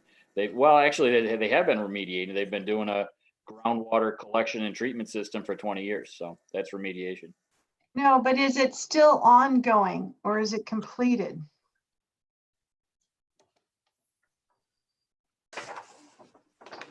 Where is that information? Because it wasn't in the most recent package. No, it wasn't. It was in the packet that was submitted in March. So this did not replace it. It was, yeah, because I didn't see it in there. It's March 9th packet. Yeah. So I think we need to answer yes to this question, but we may refine our bullet points after after maybe Mr. Putnam can get back to us on details of that DEC report. Yeah, which means we have to, because he did review it himself. So I just have to get up to speed on all that was done with respect to this, and then Devin just texted me. It is ongoing remediation. They are still doing pump and treat scenarios of the groundwater on the subject site. Thank you. So that's definitely. yes then. Yes, yeah. Yeah.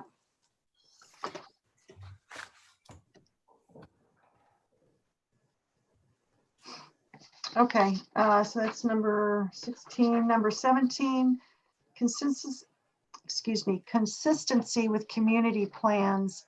The proposed action is not consistent with adopted land use plans.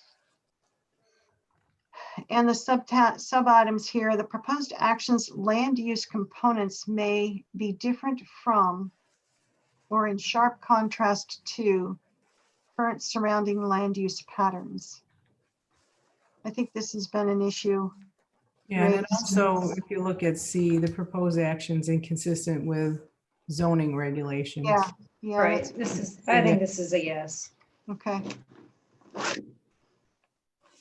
I think, I mean, I voted yes, because if you're seeking a variance to the Yeah. degree they are, it's not consistent with that, and it doesn't mean it just is a yes. Okay.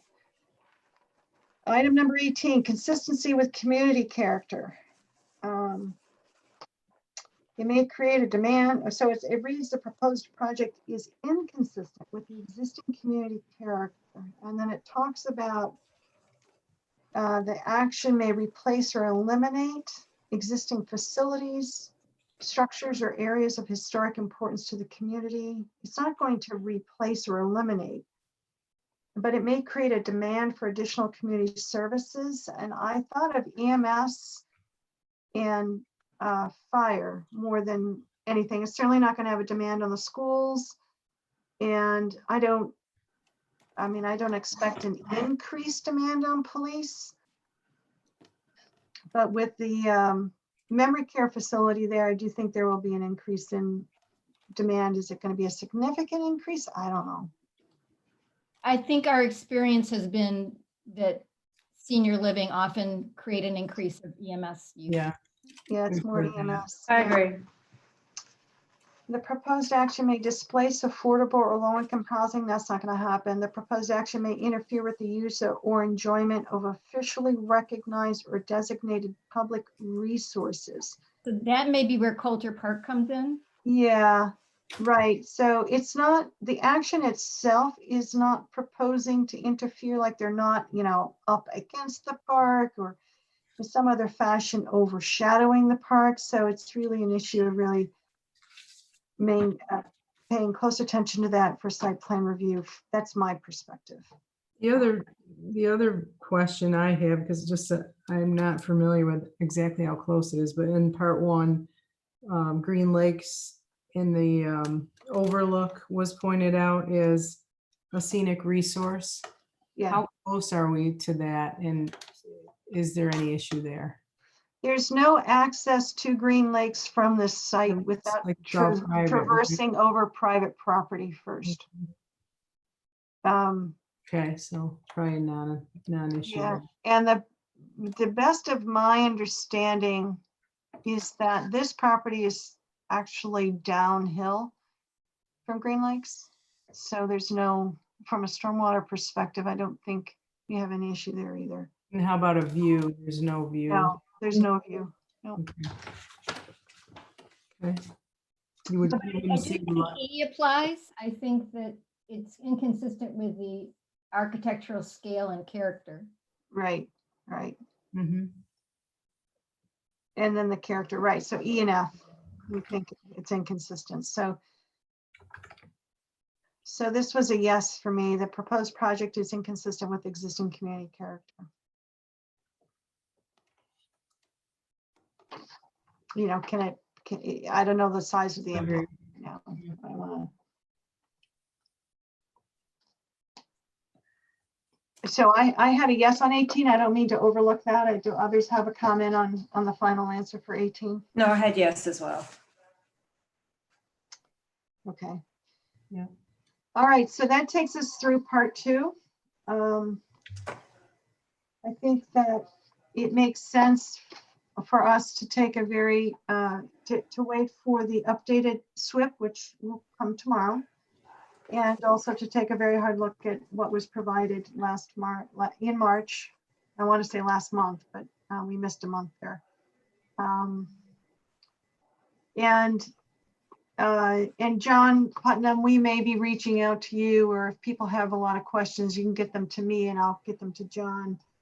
John, I appreciate the work you put into reading this before, and now you can get a lot of people who are not familiar with some of the terminology and so forth reading it. So we may need to get some of your services to make sure we're fully understanding what this report says, so that we can adequately respond to the appropriate questions under part 2.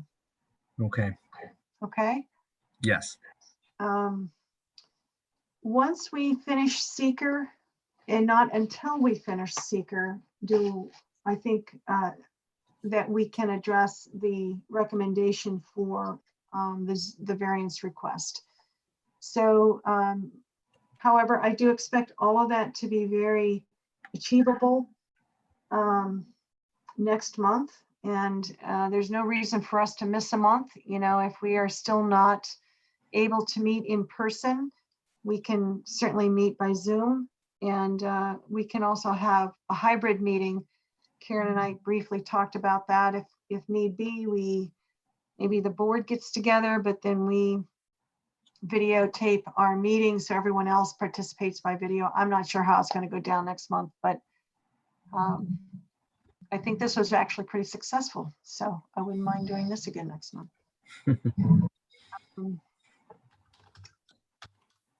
I don't think I have any other comments on this particular project. I appreciate everybody's patience in light of this pandemic. And I also want to commend the village in its commitment to moving business forward and continuing to address matters as best we can under our new scenario. So I don't know if there are any attendees from the trustees, but if you're there, thank you for keeping everything moving forward, and Karen and everybody else who's doing that. I appreciate it. Board members, any comments or questions? No, I'm good with this No, topic. not for me. I'm fine. Okay, You. very good. Then with that, I will say that Matt and company, Matt, Devin, and Paul, we're going to say that's our review for this matter, for this application for tonight. If you have anything, last words that you would like to leave us with, like hopefully the spring will be here sooner than later. But seriously, if you have anything you would like to say at the end, I can unmute you, give you permission to speak. Well, again, we want to thank the village and the planning board as well for this opportunity to keep business moving forward. We do offer, from now up until the next meeting, I think we've outlined, the board has outlined their seeker questions. We certainly would like to answer any of those questions so that we can keep moving forward with a seeker determination, hopefully at that June meeting. So I don't know, Devin, if you wanted to interject as well, but we're here to help. And the sooner you ask the questions, the sooner we can get the packages back out to everybody. But until then, we're going to wait for additional comments and look forward to next month. That sounds good, and I promise you that we will move this forward. I will keep the eye on this ball this time and make sure that we all have the information we need to make those decisions next month. Okay? Thank you very much. You're welcome very much. Thank you. Okay, with that, thank you all, and we're going to move on to our last item on the agenda for tonight. It is Mr. Murphy and his request for a variance for parking and a variance for number of living units in his building. So let me go to attendees. Tim, there you are. I'm going to move you to a panelist. Welcome, Mr. Murphy. I think you might have to unmute yourself. Hello, can you hear me? Yes, we can. Thank you. Welcome. Okay, can you also unmute Terrence Mannion? He's my lawyer who's with me as well. Sure, I will do that. Terrence, you are now a panelist, so you can unmute yourself.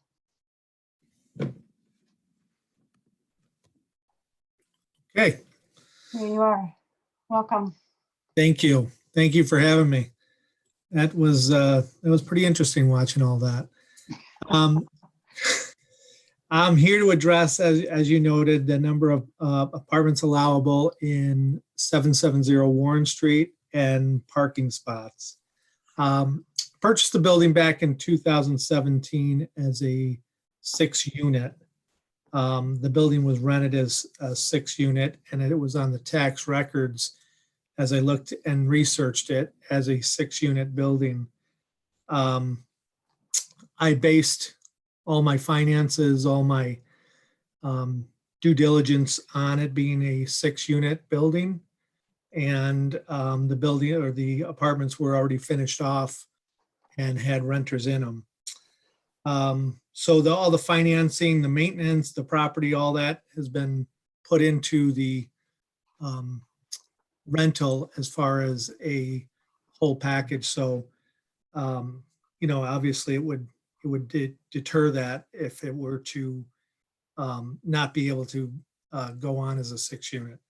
It's been a 6-unit for a long time with no complaints logged in the building. There's been no neighborhood or no neighbors have complained about parking on streets or dirty garbage around. I do have a dumpster there for the tenants that they use. So a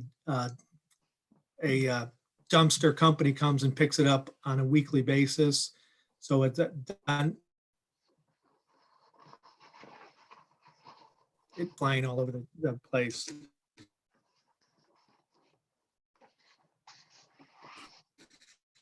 The apartments are rented mainly or primarily as 1-unit, 1-person living units.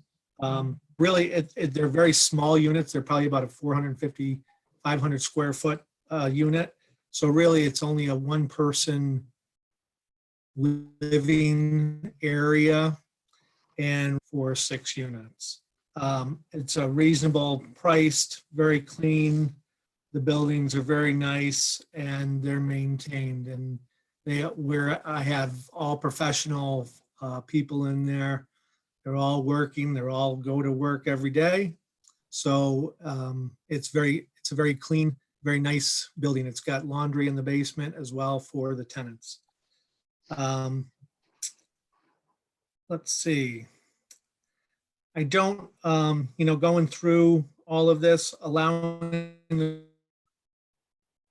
building continue as a 6-unit, I don't think will have any negative effect on the environment nor the neighborhood. What we're looking to do is get the apartments approved in the basement, which are 1-bedroom apartments, to be approved. So that's what we're looking for. I appreciate that. Are you? You have all the information on the units and all that in the application that we put in. Okay. Are you familiar with the history of this site seeking permission to become a 6-unit facility? Jane, you kind of broke up there. Are you familiar with the history of this site, this property? Yes, I learned. Seeking zoning, seeking an area variance to become a 6-unit property. Yes, I have. I've learned that since the purchase of it. Okay. And have you submitted any of your own application? Have you submitted an application to the ZBA for an area variance prior to this application? No.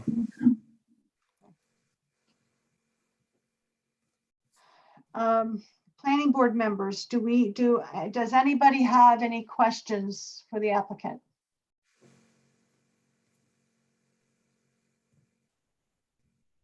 This is Sarah. Hi, Sarah. Hi, I am actually own property on South Street and I am familiar with the building. There is a front door that people apparently never use, but I wasn't able to determine whether those basement units have that as a second means of egress, because that's one of my primary concerns about a basement unit. Yeah, they do. They can have access to both the back and the front, and all the windows are egress as well. Thank you.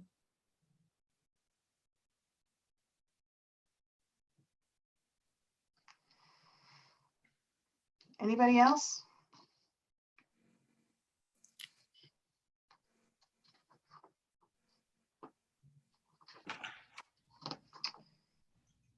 It's my I did drive the area. I did research the history of the property. And it's my recommendation to deny this request for variance. It doesn't fit the property, and I have serious concerns with, I have serious concerns with renters living in the basement. So I didn't get inside to see those units, but I did take a hard look at what's going on the outside. So that's my assessment. Planning board members, do you have any comments or questions of me, or comments in terms of your assessment? Well, I was very troubled by the history of this, that despite the fact that the request for variances had been denied, that the applicant completed the construction of the basement units anyway. And so in my case, it would take something extremely compelling for me to go to override past precedent when those units were never allowed, and then the owner built them anyway. So it's been a long-standing problem. And I think that would set a bad precedent in lieu of something like a zone change. I'm the applicant and I didn't finish the apartments. This is going back in the history that was provided to our board in preparation for the meeting. Right. And then when I researched the building, I looked at it, the OnGov website, and it's, it says it's a 6-unit building. I recognize that there's misrepresentation in light of the inappropriate construction of 2 units to turn it into a 6-unit building. I don't know how or why it's gone on this long. It's really, I don't know why, but if I look at the building, I look at the area, I look at the zoning district and the request, not only for 2 additional parking areas, but for 2 additional bedroom, 2 additional living units in that building. And I just don't, I don't think it meets the character of the neighborhood. It certainly doesn't meet the zoning requirements under the zoning district. And so I am not in favor of recommending this request for area variance. Actually, I think you've got a couple of area variances. You want additional parking and you want density increase. So Jane, this is Sarah. I just have a piece of information to read into the record. I also went to OnGov and saw that it was reported as a 6-unit, and it was also reported as zone R4, which is inaccurate.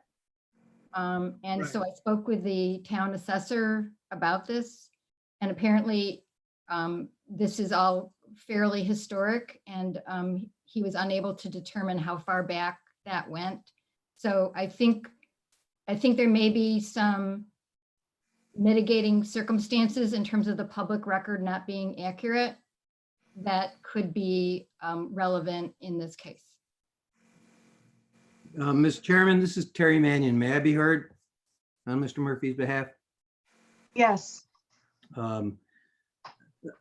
We understand fully the history of this property is tortured, to say the least. But again, it's through no fault. This was not a hardship that Mr. Murphy brought upon himself. And by virtue of the fact that for at least the past 18 years, this property has not been problematic for the village.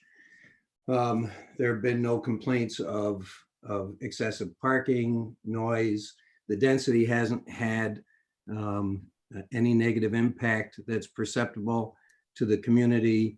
And when we then look at it from the standard of benefit to the applicant versus detriment to the health, safety, and welfare of the neighborhood or community, clearly there's a major benefit to the applicant because he purchased this property and pays a mortgage on it and pays the taxes on it based on it being a 6-unit property, which he believed in good faith it was when he purchased it. And the detriment to the community does not seem to be apparent from anything that we can tell. But I think, as Ms. Bollinger just said, I think some of that has to be taken into consideration as the board makes a recommendation that, again, it's not a hardship that Mr. Murphy created. And there's a history of this property that actually is positive, even though we can't erase the sins of the past, but Mr. Murphy was not any part of that. Well, thank you for that. I appreciate your comments.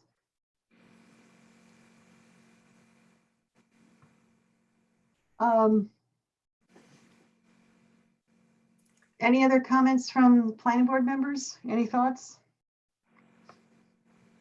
Any questions for Mr. Murphy or Mr. Mannion? I have a question, Jane. Yeah. There is in the variance criteria, it speaks of other multiple unit dwellings of 5 apartments in the same area. It says C211 Manlius Street. Is it just that one or other That's, multiple? yeah, Joanna, that was just one that I attached to that. That was a 5-unit, like a comparable. Okay. Now, do you know of others that have multiple units? I didn't research it. I just really did that one to be a comparable based on the size of the lot and the number of units per building. Okay, thank you. Just Joanne, just for reference, the entire Fayetteville Pines is a block from this place. So there's multiple units all over. Yeah.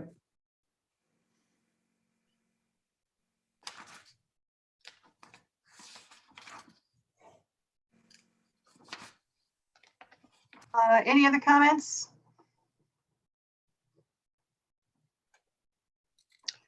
Jane? Yes. My only question is regarding the detriment to the community is place was never permitted or inspected. So, you know, if this was to be pushed along, it need to be brought up to code and inspected.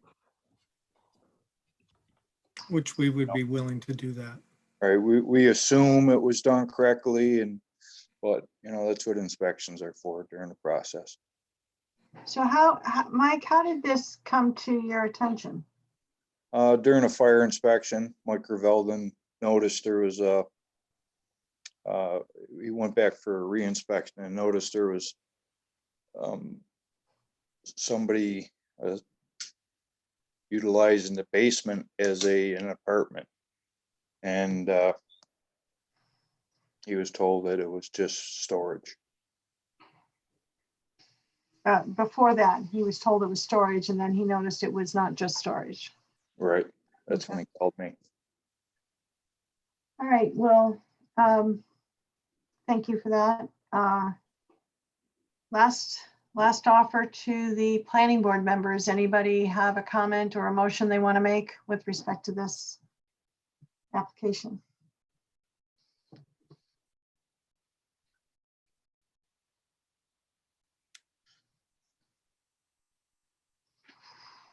If not, I'm going to make a motion to deny the request for an area variance for 2 additional parking spaces and 2 additional residential units. This is just a recommendation though, Jane, not, right? It has to go to ZBA or? It is our recommendation to the ZBA. He's seeking, this is an application for an area variance. So our role is to make a recommendation. Okay. So that motion is on the table. I second it. Jennifer seconds it. All right, I don't see everybody's faces. Joanne? Aye. Sarah, Nay. and Dan, Aye. and Jane, aye. So recommendation is carried, and Mr. Murphy, that does not knock you out of the park for your application for a variance. You still get to make your case before the ZBA. Okay. Okay. Thank you for coming tonight. I appreciate your patience. It was a long evening for you. I appreciate your patience. Thank you. Thank Okay. you. All right. So with that, we're done with all of the applications before us tonight. And I believe our last item on the agenda would be an approval of the meeting minutes from March. Any, Hi, Jane, this is Sarah. I made a couple of comments to Karen, and I would move that they be approved. you would move that the minutes be approved? Yes. Sarah, I didn't get your edits if you sent something. I just sent them an email. I didn't actually write the paper, but you did respond, so you got them. Oh, okay. So it must have been a while ago. Thank you. I didn't have any comments. I did review them. Okay, so Sarah, a motion to approve with edits? Jennifer, you want a second? Yes, I'll second it. All in favor, say aye. Aye. Aye. Okay, so minutes have been approved. Anything else on the agenda, Karen? No, I don't think so. I think that was the last thing. And then June 1st would be the next meeting, and post it if we'll do it in the same manner. Yeah, I think we should plan on this for June. I think that by July, we may have another format, but June is, to me, it's just around the corner. So I think this worked just fine. Yeah, I think it worked well, and for such a large group, it was still manageable. So I would recommend sticking with this. I agree, and I think it's best to plan on it because that's most likely what's going to happen as opposed to a live meeting. Yeah, let's just be cautious, and we'll get together again at some point, but you don't have to do it in June. Oh, you guys don't see this, but 2 cookies were just personally delivered to me. I definitely like this Zoom meeting approach. I guess so. I had to listen to or hear rather, oh God, it's been such a long meeting. I had to smell rather the most delicious dinner being cooked. Oh. Yeah. Adjourn the meeting, and I'll cancel then we can cancel the recording. And you guys can go enjoy your dinners. Yeah, no, that's very good. I do want to make one more comment, though. I do really want to encourage everyone to review that section in the March submission regarding the environmental remediation aspect of this site. And if you have any questions or need any clarification or want more information from the applicant, send it to Karen and me. I need to coordinate all of this. Our big decision ahead of us is whether we have all that we need to reach a determination of, a negative declaration or a positive declaration. And that is what we need to accomplish next month. And if we reach a negative declaration, I don't see any reason why we can't move right into our recommendation for the request for a variance. So, we have 2 very big decisions ahead of us. If we reach a positive declaration, then we cannot move immediately into that next decision. We would have to complete our seeker review. Reaching a positive declaration does not mean it's complete. It just moves us into an environmental impact statement. Does everybody understand that difference? Yeah. Okay. This is Sarah. This is one of the questions I had is if the DEC already controls the site, what would we say, what would we ask for in an environmental impact statement? Because it's just going to say it will do whatever DEC says.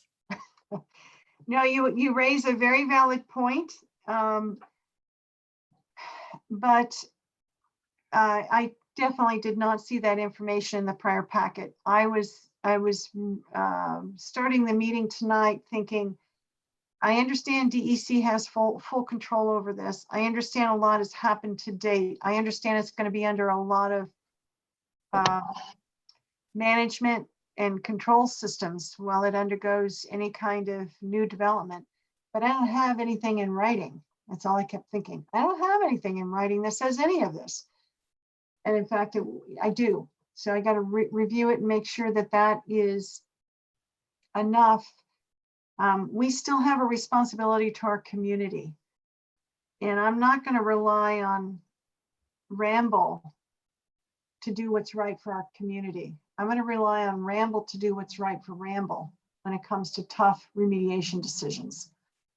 And so I want to make sure we have what we need for our Mike Jones and other community representative to ensure that things are done the way they should be for us. Thank you. You're welcome. Okay, guys, have a good night. Thank you all very much. Thanks, everyone. Okay. Thanks. Good You night, too. everybody.